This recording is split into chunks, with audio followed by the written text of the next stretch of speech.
When the going gets tough, we long for the good old days. But the track only goes forward.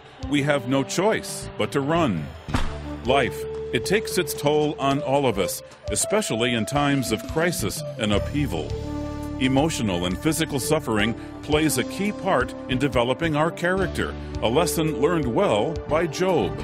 If you're facing today more than you can bear, please stay with us.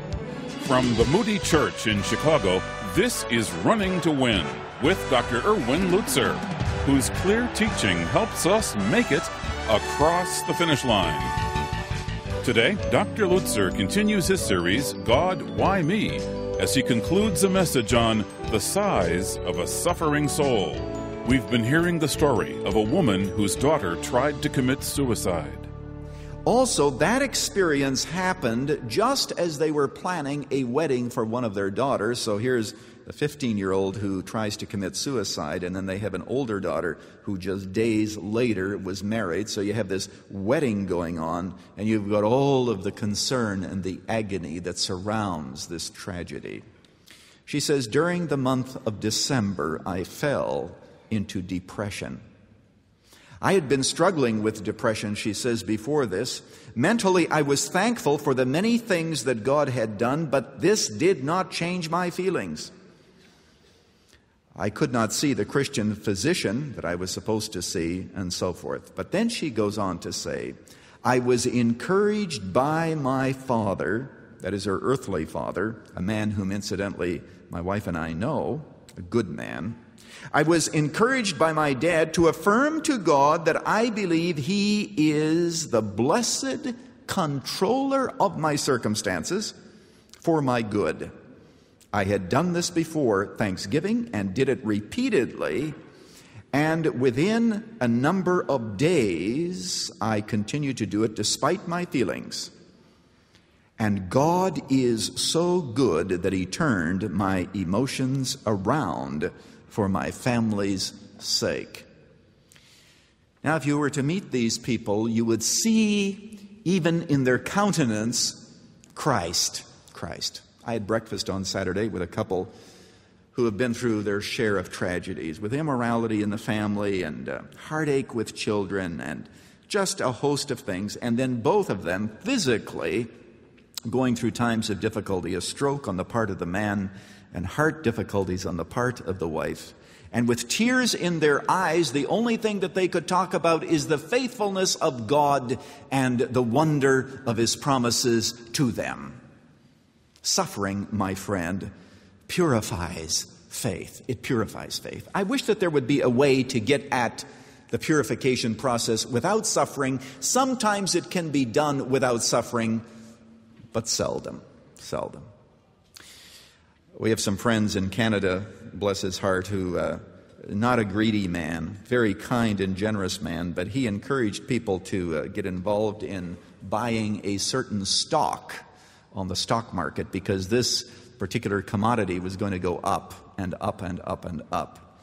And many missionaries even took money out of their banks and they bought some of these stocks that were going to go up and up and up. And you know what they did? They did go up and up and up. But then they began to fall and fall and fall. And people said, well, we know that eventually they're going to go up and up and up. And so it began at 22, went to 44, and then within days was down to 2, which is not a good investment if you're following my story. You know what this man did?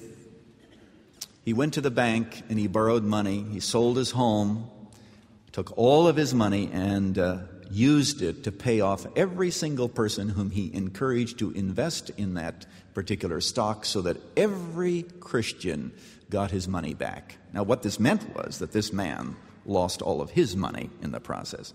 But when we were eating together, what was so beautiful is now they're in a small apartment rather than a home because the home had to be sold.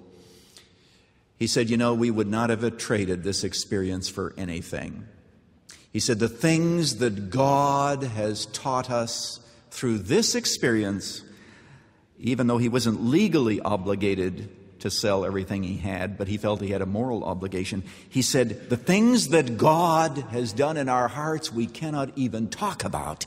The wonder of His love, of what happened because of that suffering and the need to get rid of all that we owned. Do you see how God does it? Suffering tests our faith. Suffering strengthens our faith. Another lesson to be thrown in at no extra charge is when people ask your advice as to where to invest their money, be very, very careful. Now, if you come up to me afterwards and say, Pastor Lutzer, I've got lots of money and I wonder where to invest it, I encourage you to do that, though, because I'll tell you, give it to Moody Church and at least you know it's secure and that you'll meet it again in heaven. So I do sometimes give advice, but I'm very, very careful beyond that. Now, hurrying along, finally, suffering strengthens faith. It strengthens faith. It does not strengthen faith at the time. In fact, you might find that your faith has been totally eroded and exploded. But eventually, it strengthens faith. At the end of the day, you come out stronger. Perhaps not through the process, but when the refining time is over, you are stronger than ever. One of the things I've noticed is that people who have gone through the night and have found God's hand to be with them in the darkness no longer fear the next night when it comes, because they have proven that God is with them. And having walked through one difficult experience and experiencing the blessing of God, when the next difficulty comes, they are able to accept it with greater confidence because suffering strengthens faith.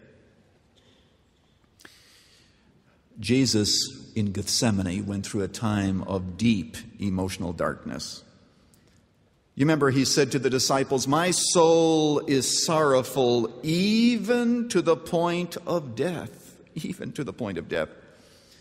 Now that did not mean that he was separated from God. In fact, he said, "Father, if it be thy will, let this cup pass from me." God was still his Father.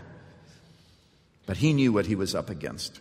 It was not just Gethsemane, it was the cross that he was facing. And there on the cross, so far as I remember, the only time in all the Bible when Jesus did not call God the Father, he simply called him God. He said, my God, why hast thou forsaken me?"